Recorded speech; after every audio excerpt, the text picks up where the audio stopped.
네, 안녕하세요. 6단원 화학변화 단원인데요. 이 화학변화 단원에서는 처음으로 산화환원 반응에 대한 이야기가 나옵니다. 그래서 첫 번째 내용은 산소의 산화환원인데요. 산소의 산화 같은 경우는 산소를 얻는 반응이라고 했었고요. 산소의 환원 같은 경우는 산소를 잃는 반응을 산소의 환원 반응이라고 이야기했었거든요.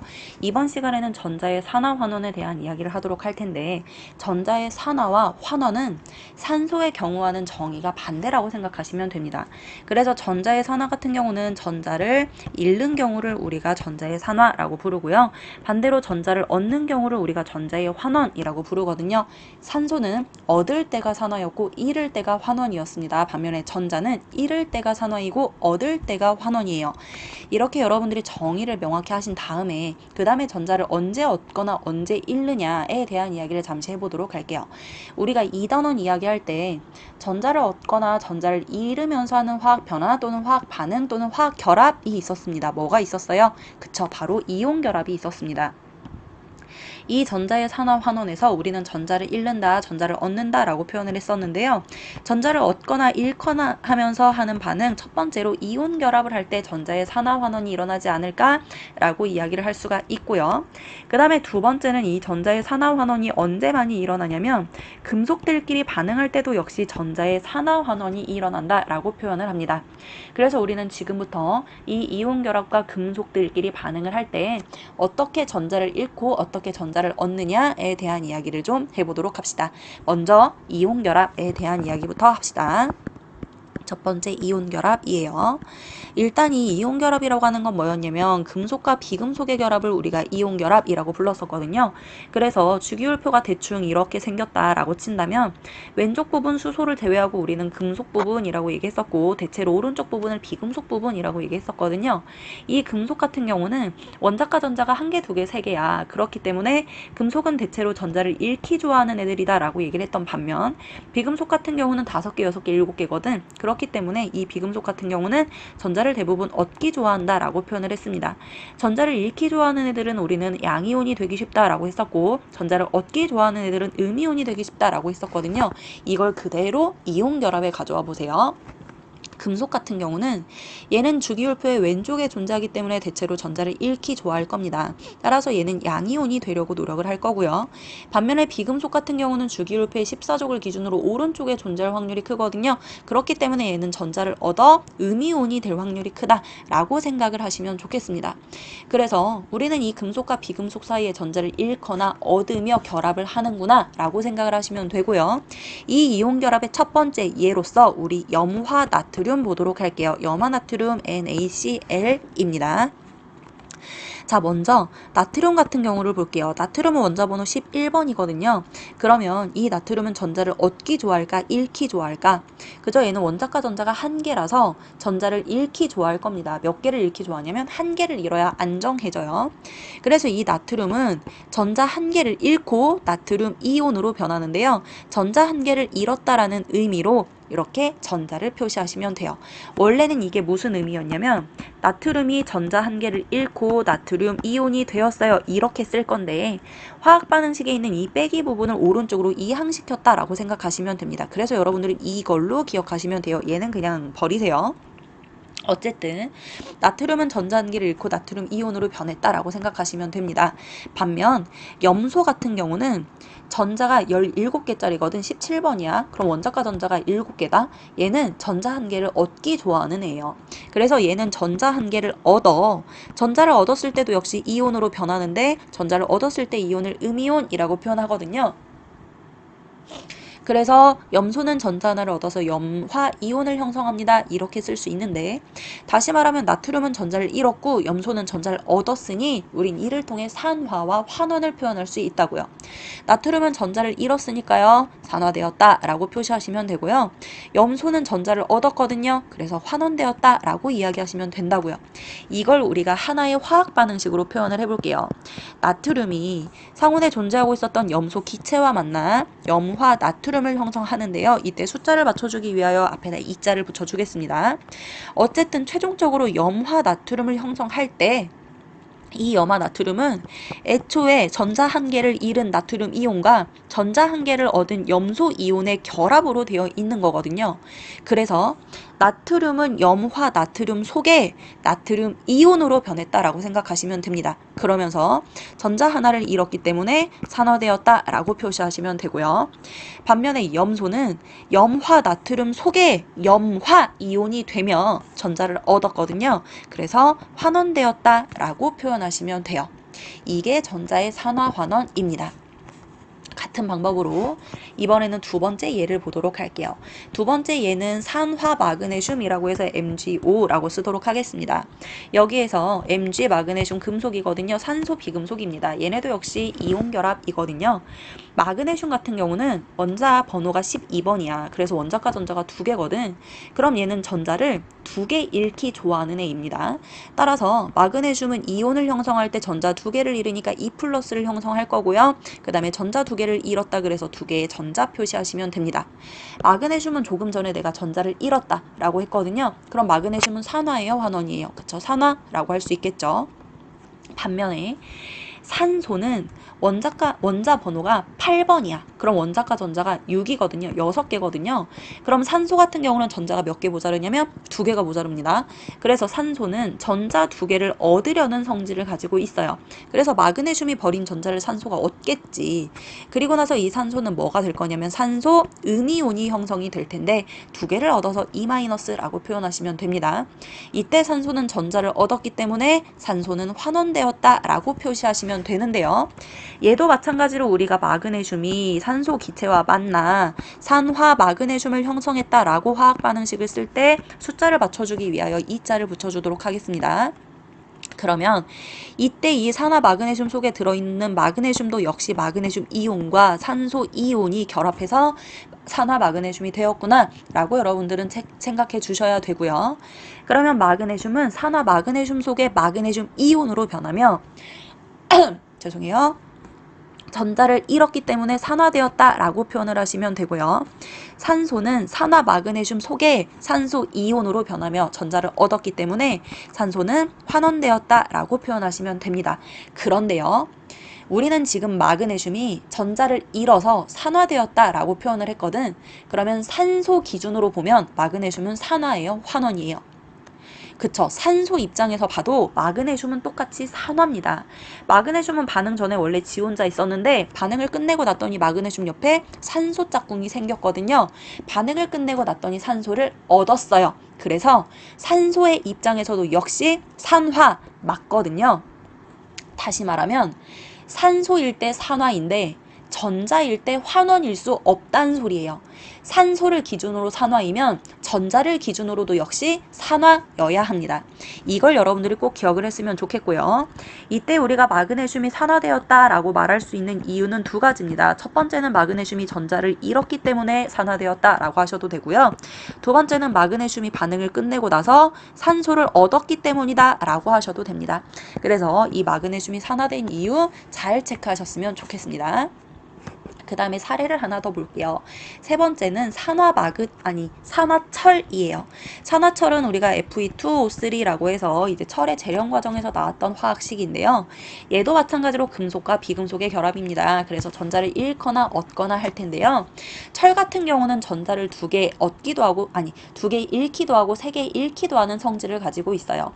그래서 이때는 철 2개랑 산소가 3개가 결합을 하기 때문에 이제 철이 전자를 3개 잃었을 것이다. 여러분들이 아시는 분은 아시고 모르시는 분은 모르셔도 상관없는데요. 어쨌든 이 산화철이 형성되는 과정을 보도록 할게요. 간단하게 화학식 한 번에 쓰고 갑시다. 4개의 철이 3개의 산소 기체와 결합을 통해 죄송해요. 자, 산화철을 2개 형성하게 되는데요. 이렇게 하면 양쪽의 원소의 개수가 맞습니다. 자, 우리는 먼저 산소를 기준으로 산화인지 환원인지 표현할 수 있어요. 그러면 철은 반응을 끝내고 났더니 처음에는 철이 지 혼자 있었는데 나중에는 산화철로 산소 짝꿍이 생겼거든. 따라서 철이 산소를 얻었기 때문에 산화되었다라고 표현할 수 있습니다. 그런데요. 우리가 산소를 기준으로 산화라고 했으면 전자를 기준으로도 역시 산화라고 얘기했어.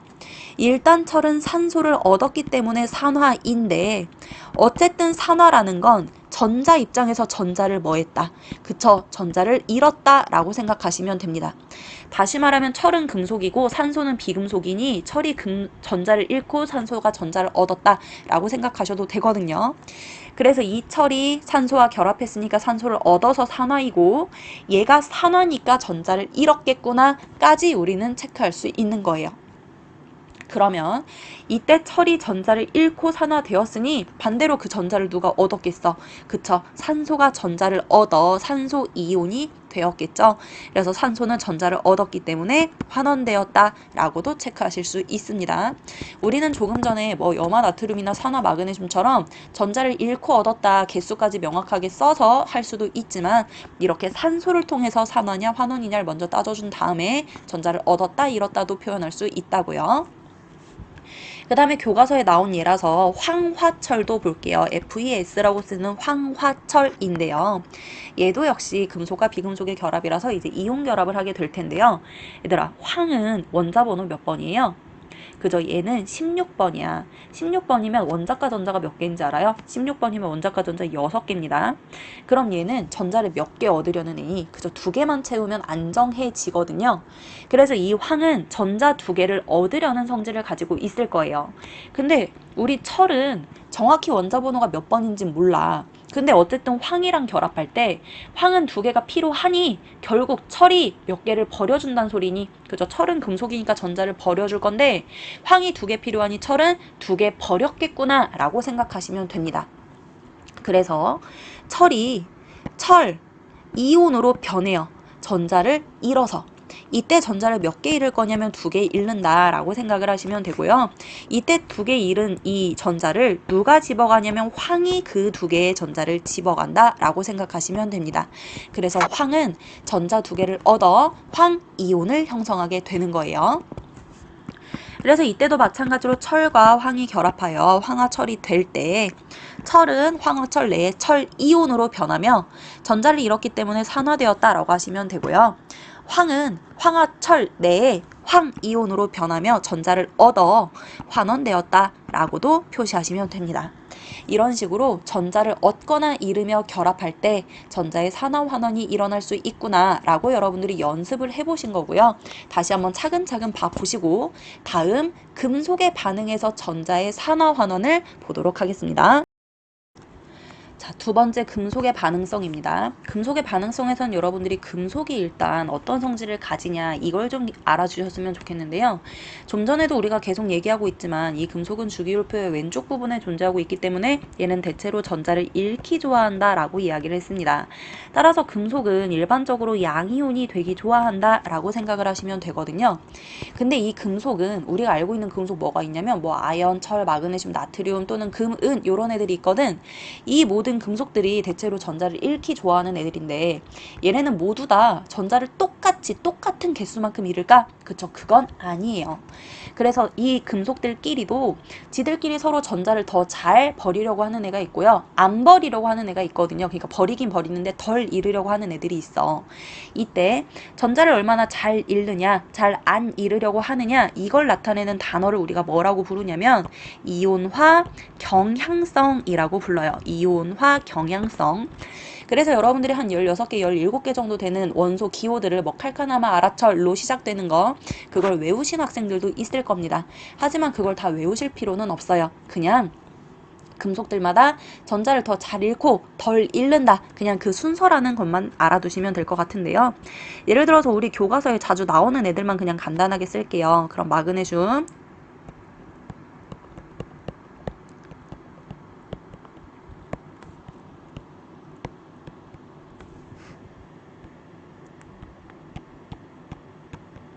자, 요 정도만 쓰자.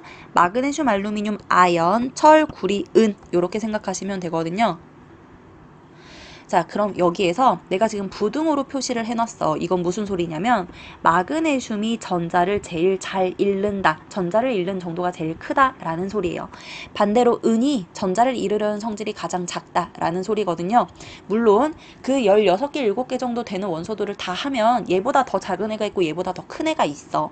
근데 거기까지 모르고 그냥 이 정도 내에서 우리 교과서에 자주 등장하는 애들만 썼을 때 마그네슘이 제일 잘 잃고 은이 제일 잘 안 잃는다. 요런 것만 아시면 돼요. 예를 들어서 아연하고 구리하고 싸운다 치자. 그럼 누가 전자를 더 잘 읽냐면 아연이 전자를 더 잘 읽는다 라고 생각하시면 된다고요. 근데 절대 이런 순서 모르셔도 됩니다. 어쨌든 금속들끼리도 전자를 더 잘 잃으려는 애와 덜 잃으려는 애가 있기 때문에 지들 사이에서도 산화환원이 일어날 수 있겠구나 라고 여러분들이 체크하시면 되고요. 그러면 이 금속의 반응이 어떠한 경우에 일어나느냐 첫 번째 예를 보도록 할 텐데요. 첫 번째 예는 아연과 황산구리 수용액의 반응입니다.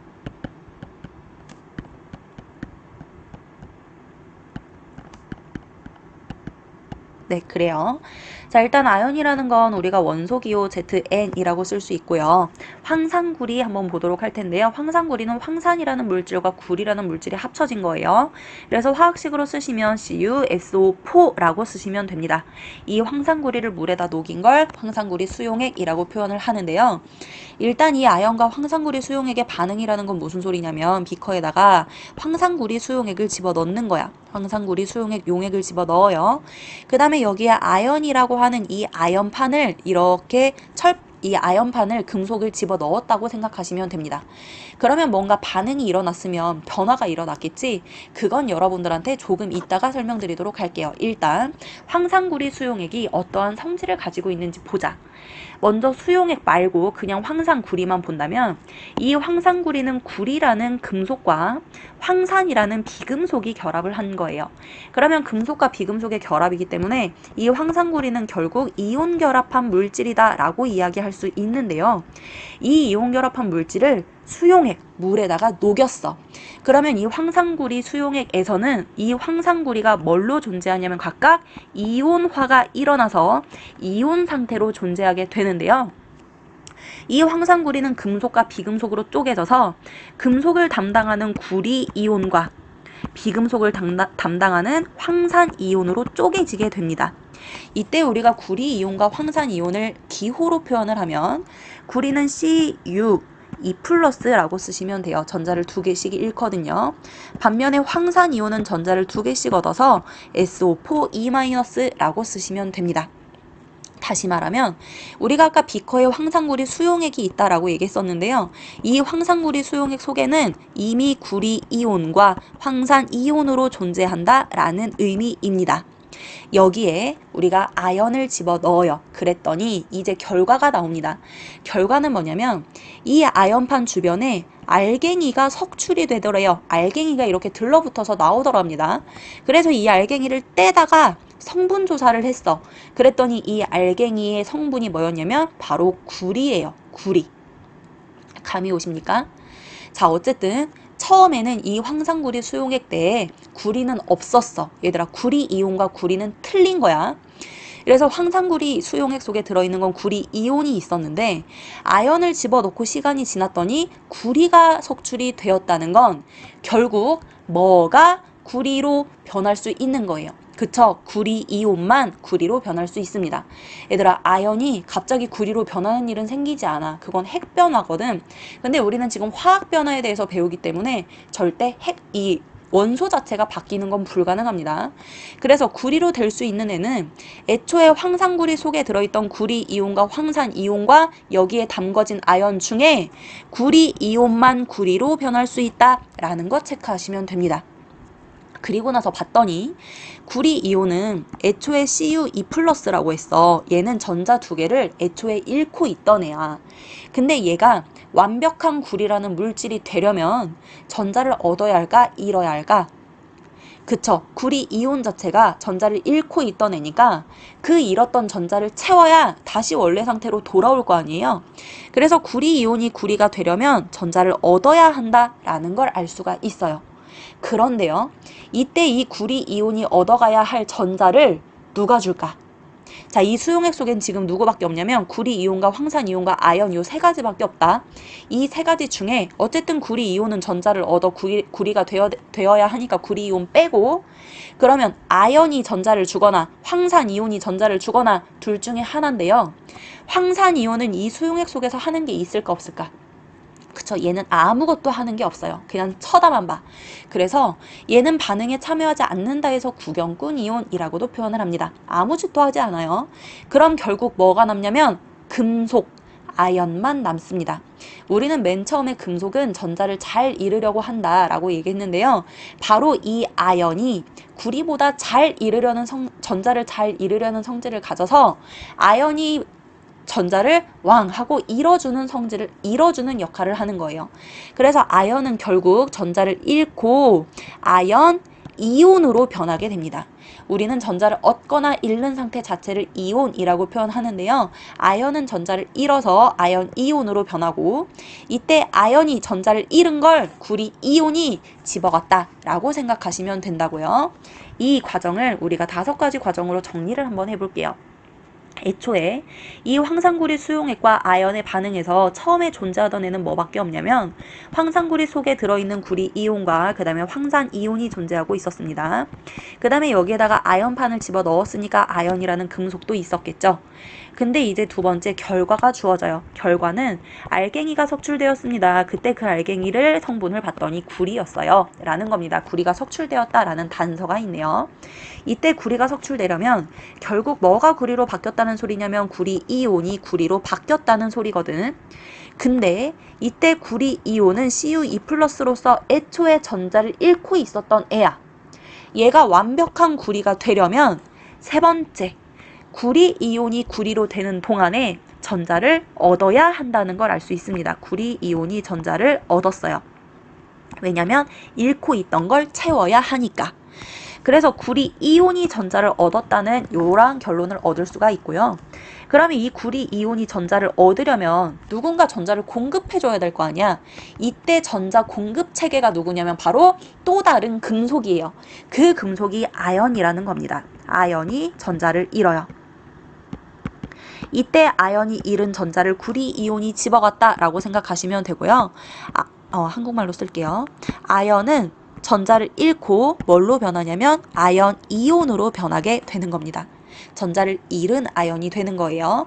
근데 이때 구리 이온이 전자를 얻고 아연이 전자를 잃던지 말던지 간에 아무 짓도 안 하는 애가 있어. 그게 바로 누구냐면 황산 이온입니다. 황산 이온은 반응에 참여하지 않아요. 이 5가지들을 차례대로 여러분들이 정리를 하신 다음에 여기에서 우리가 산화와 환원을 찾자. 되게 간단하거든. 뭐만 자세히 보면 되냐면 구리 이온 전자 얻었어요. 아연 전자 잃었어요. 바로 C와 D를 통해 우리는 산화와 환원을 정리할 수 있네요. 자, 일단 산화라고 하는 건 전자를 잃는 걸 의미했거든요. 그래서 아연 전자 잃음 D의 경우 보시면 되겠네요. 산화는 아연이 전자를 잃고 아연 이온으로 변했어요 라고 했기 때문에 이걸 우리가 화학식으로 표현해 보도록 할게요. 아연은 원래 Zn이라고 쓰는데요. 얘는 전자를 잃었기 때문에 양이온으로 변할 겁니다. 그런데 이 아연은 전자를 한 번에 2개씩 잃어요. 그래서 아연 2+가 되고요. 전자 2개 잃는다고 했으니 2개의 전자 표시하시면 됩니다. 아연이 전자를 잃었기 때문에 아연이 산화되었다라고 말씀하시면 돼요. 이때 이 아연이 버린 전자를 누가 얻어갔냐면 구리 이온이 전자를 얻어 구리로 변했어요. 이걸 우리가 역시 화학식으로 써볼 텐데요.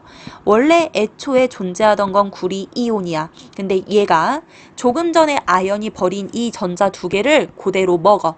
구리는 애초에 전자 2개를 잃고 있던 애니까 그 빈자리를 전자 2개를 채워주기만 하면 완전한 구리가 될 수 있는 겁니다.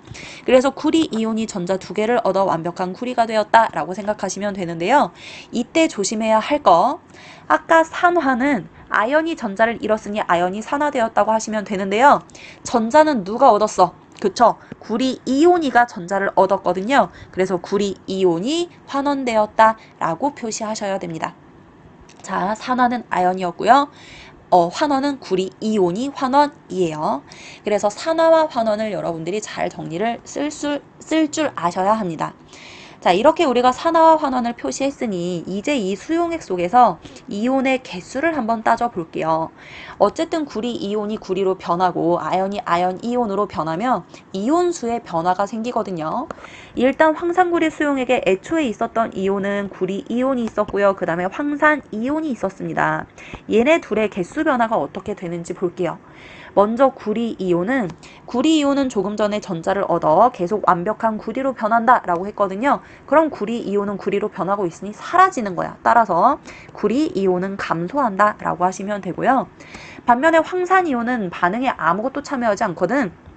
그렇기 때문에 황산 이온의 개수에는 변함이 없습니다. 일정하다 라고 하시면 돼요. 반면 이 수용액 속에서 증가하는 이온이 있어요. 그게 바로 누구냐면 아연 이온입니다. 아연은 원래 완벽한 금속 상태로 존재하고 있었는데요. 얘가 전자를 잃으며 구리에게 전자를 뺏겼잖아. 그러면서 아연 이온으로 변하고 있기 때문에 수용액 속의 아연 이온은 증가한다 라고 이야기하시면 되고, 이 세 개의 이온 중에 수용액에서 색깔을 띠는 애가 있거든요. 그게 바로 누구냐면 구리 이온입니다. 애초에 황산구리 수용액은 무슨 색이냐면 이 황산구리 수용액은 푸른색을 띌 거야.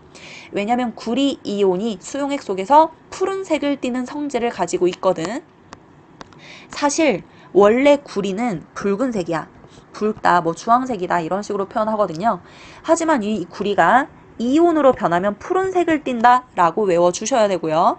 근데 이 수용액 속에서 구리 이온의 개수가 줄어들고 있거든. 그럼 황산구리 수용액의 색깔이 파란색이 연해져요? 진해져요? 그쵸? 개수가 줄어들고 있으니 연해져야 합니다. 푸른색, 연해짐. 이 색깔은 오로지 구리 이온 때문에 생긴다는 거, 요걸 체크하셨으면 좋겠어요. 자, 그래서 우리가 이 아연과 황산구리 수용액의 화학 반응식을 풀로 한번 써보면, 애초에 반응물은, 그러니까 반응에 참여하는 애들만 가지고 써볼게요. 일단 수용액 속에 아연이라는 금속을 넣었고요. 이 아연은 수용액 속에 뭐와 반응을 할 거냐면 구리 이온과 반응을 할 겁니다. 그래서 반응물에 아연과 구리 이온 써주시고요. 이때 아연은 전자를 잃고 아연 이온으로 변하고요. 구리 이온은 아연이 버려준 전자를 얻어 완전한 구리로 변하게 되거든요. 그래서 이렇게 화학 반응식을 쓸 수가 있고, 아연은 아연 이온으로 변하며 전자를 잃어 산화되었다 라고 쓰시면 되고, 구리 이온은 구리로 변하며 전자를 얻어 환원되었다 라고 쓰시면 됩니다. 네, 이번에는 두 번째 예를 보도록 할게요. 두 번째 예는 물질이 바뀌었어요. 얘는 구리와 질산은 수용액의 반응이라고 되어 있습니다. 당연히 전자의 산화 환원이 일어나는 과정은 비슷하지만 물질이 바뀌었으니까 연습 삼아 딱 한 개만 더 보도록 할게요. 자, 일단 구리라고 하는 거 우리가 Cu라는 금속이라는 거 모두 알고 계시고요. 얘도 마찬가지로 비커에다가 질산은 수용액을 집어넣을 건데요. 이 질산은 수용액에다가 구리판을 집어넣었구나 라고 생각을 하시면 됩니다. 역시 결과는 조금 이따가 말씀드리도록 할 거고요. 먼저 우리가 질산은 수용액의 특징을 알아보도록 할게요. 질산은이라고 하는 건 은이라는 금속에다가 질산이라는 비금속이 합쳐져서 AgNO3라고 쓸 수 있거든요. 내가 이미 말씀을 드렸는데요. 은은 금속이고요. 질산은 비금속입니다. 따라서 이 질산은은 이온 결합을 한 물질이구나 라는 거 체크할 수 있겠네요. 근데 이 이온 결합한 물질을 수용액 물에다가 녹였다? 그랬더니 질산은 수용액에서는 얘네가 어떤 상태로 존재하냐면 이온 상태로 존재하는구나 라는 거 체크할 수 있고요. 그러면 금속과 비금속 부분이 잘려서 결국 은 이온과 질산 이온으로 나뉘어서 존재하는구나 라는 걸 체크할 수가 있겠습니다. 그래서 우리는 은이온이랑 질산이온을 한번 써보도록 할 텐데요. 은이온은 Ag에다가 플러스 처리하시면 돼요. 얘는 전자를 한 개 잃는 아이입니다. 질산이온 같은 경우는 NO3에 음이온 처리하시면 되는데요. 질산이온은 전자를 한 개 얻는 아이예요. 그래서 은이온이 양이온일 거고요. 금속이니까 전자를 잃었어요. 반면에 질산이온이 전자를 얻었구나 라고 보시면 되네요. 다시 말하면 우리가 아까 말했던 이 질산은 수용액, 비커에 들어있는 질산은 수용액에는 애초에 은 이온과 질산 이온이 들어있구나 라고 생각하시면 됩니다. 거기에다가 구리판을 집어넣었어요. 그랬더니 시간이 지남에 따라 이 구리판 주변에서도 역시 알갱이가 석출이 되었다더라 라는 단서를 드릴 거고요. 그리고 나서 이 알갱이를 떼서 봤더니 뭐가 석출되었다? 그쵸, 여기에서는 은이 석출되었다라는 표현이 나옵니다. 그리고 나서 애초에 이 수용액 속에 있었던 애들을 보면 은 이온과 질산 이온과 구리판밖에 없거든. 여기에서 은이 될 수 있는 애는 뭐밖에 없다. 맞아요. 은 이온만 은으로 변할 수 있거든요. 그리고 나서 보는 거야. 은 이온이 은이 되려면 은 이온은 애초에 Ag 플러스니까 전자를 잃고 있던 애야. 얘가 다시 완벽한 은이 되려면 전자를 뭐 해야 된다? 그저 그 빈칸을 채워야만 다시 완벽한 은이 될 수 있을 거 아니에요. 그래서 전자를 얻어야 한다는 걸 알 수가 있습니다. 그러면 결국 이 은이 전자를 얻으려면 누가 전자를 잃어줬다? 그쵸. 바로 구리가 전자를 잃어줬다라는 걸 알 수 있는 거예요. 질산이온은 아까와 마찬가지로 절대 반응에 참여하지 않는 아이입니다. 얘가 전자를 주는 게 아니라 구리랑 은이랑 싸웠더니 구리가 전자를 더 잃기 좋아하는 애인 거야. 그래서 구리가 전자를 공급해 주는 거고요. 은 이온이 그 전자를 얻어 자신은 완벽한 은으로 변하게 되는 거예요. 그래서 구리는 전자를 잃고 뭘로 변하냐면 구리 이온으로 변하는 일이 일어나네요. 됐죠? 자, 이걸 통해서 우리가 산화와 환원을 정리해 보도록 하겠습니다. 이번에는 그 과정 5가지 다 안 쓸게요. 애초에 이 수용액 속에 들어있었던 물질은 은이온과 질산이온과 구리 요 3가지였습니다. 이 중에 최종적으로 은이 석출되었다라는 표현을 통해 은이온이 은으로 변했구나 라는 걸 체크할 수 있네요. 이때 은이온은 Ag 플러스라는 전자를 잃고 있었던 상태였고요. 얘가 다시 완벽한 은이 되려면 반대로 썼다. 미안하다. 위에다가 환원을 써야겠네요. 은이 되려면 은이온이 전자를 얻어야만 은이 될 수 있구나 라고 체크를 하시면 될 것 같고요. 이때 전자를 얻었다 라고 했으니까 환원이구나 라고 생각하시면 됩니다. 이걸 우리가 화학식으로 써보도록 할 텐데요. 은이온은 애초에 Ag 플러스였어요. 얘는 전자를 1개 잃고 있는 애니까 얘는 전자를 1개 얻으면 완벽한 은이 될 수 있거든요. 그런데 이때 전자를 잃는 애를 볼게. 은이 전자를 얻을 때 누가 전자를 잃어주냐면 구리가 전자를 잃어주거든. 그래서 구리가 전자를 잃고 구리 이온으로 변해요.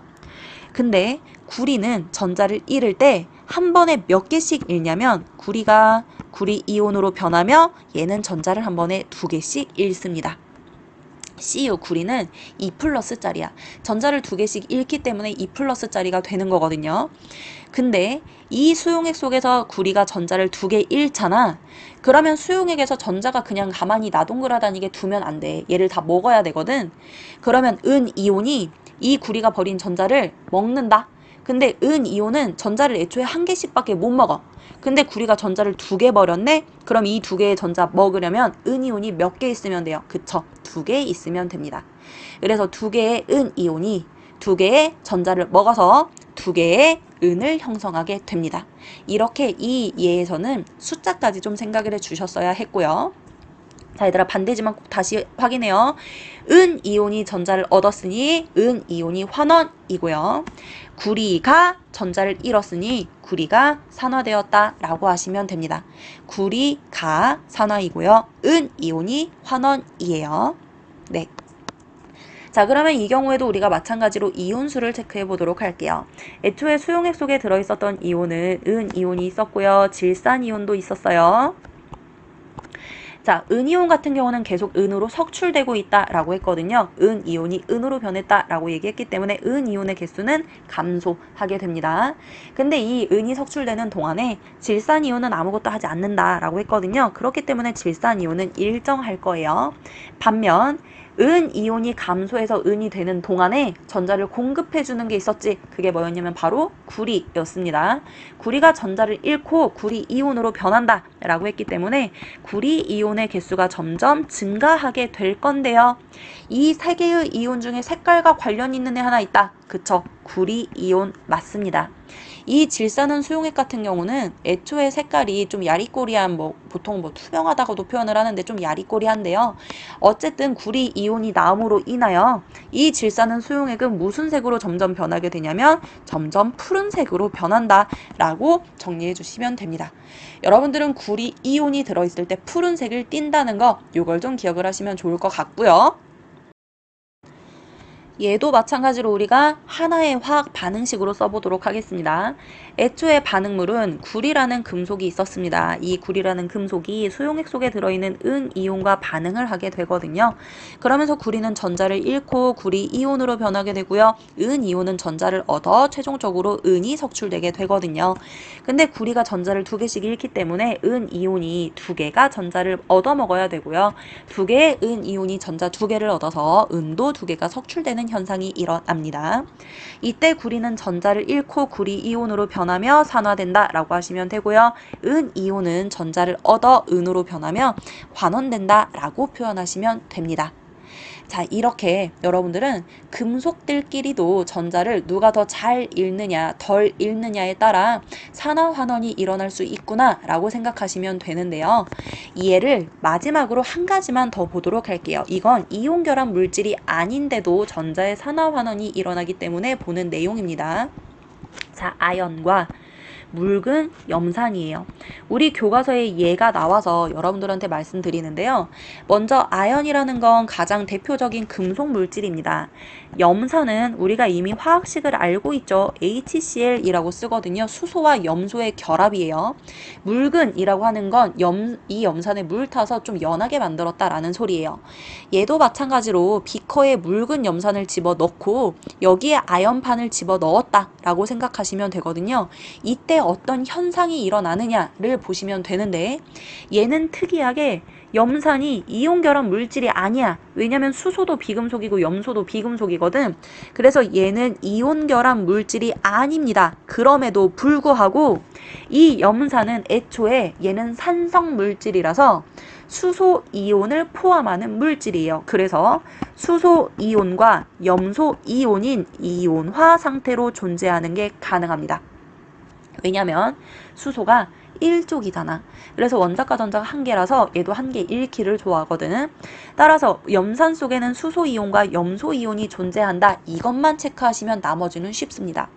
이 염산 자체에는 조금 전에 이야기한 대로 수소이온과 염소이온이 존재하는구나 라고 생각을 하시고요.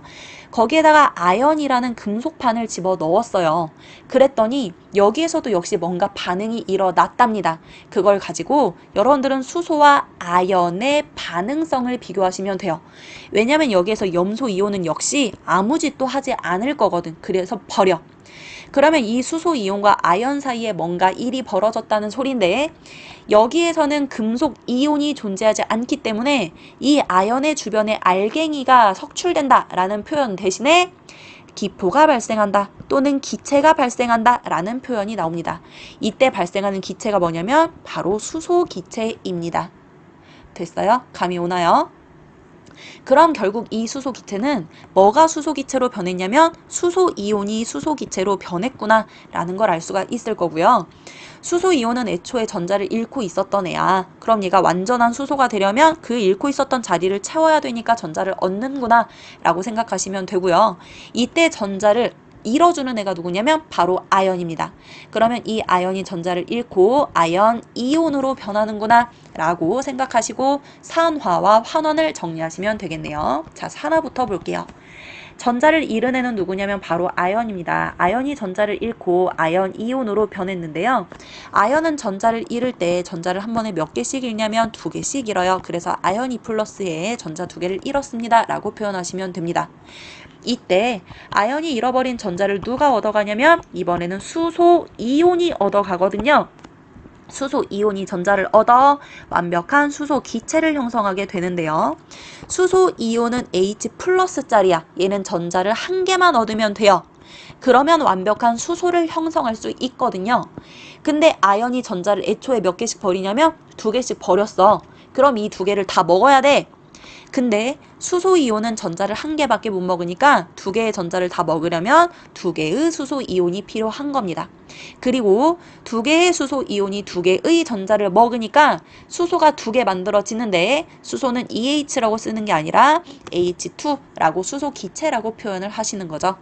그래서 결국 아연이 전자를 잃고 산화되었고 수소 이온이 전자를 얻어 환원되었다라고 표시하시면 되고요. 얘도 마찬가지로 아연이라는 금속이 염산 속에 들어있는 수소 수소 이온과 반응하여 아연은 아연 이온으로 변했고요. 수소 기체가 발생합니다. 라고 표현을 하는데요. 아연이 전자를 애초에 2개씩 잃기 때문에 수소 이온이 2개가 필요하고요. 그러면 수소도 2개가 나와서 최종적으로 수소 기체 발생이라고 생각하시면 됩니다. 그러면 아연은 아연 이온으로 변하며 전자를 잃어서 산화가 되었고요. 수소 이온은 전자를 얻어서 수소 기체로 변하며 환원되었다 라고 표현하시면 되네요. 자, 이 전자의 산화 환원 같은 경우는 산소보다는 조금 더 까다롭습니다. 산소는 그냥 화학 반응식을 보시고 없던 산소가 생겼거나 아니면 개수가 늘었을 때는 산화다. 또는 산소가 사라졌거나 개수가 줄어들었으면 환원이다. 이것만 하시면 됐거든요. 반면에 전자의 산화 환원은 누가 전자를 잃었다, 누가 전자를 얻었다, 이걸 정리를 해 주셔야만 산화다, 환원이다를 여러분들이 명명하실 수가 있거든요. 이 부분을 좀 다시 한번 들어보시고요. 여러분들이 스스로 정리를 해보시면 전자의 산화 환원도 이해할 수 있을 거라고 생각이 됩니다. 오늘 정말 고생이 많으셨습니다.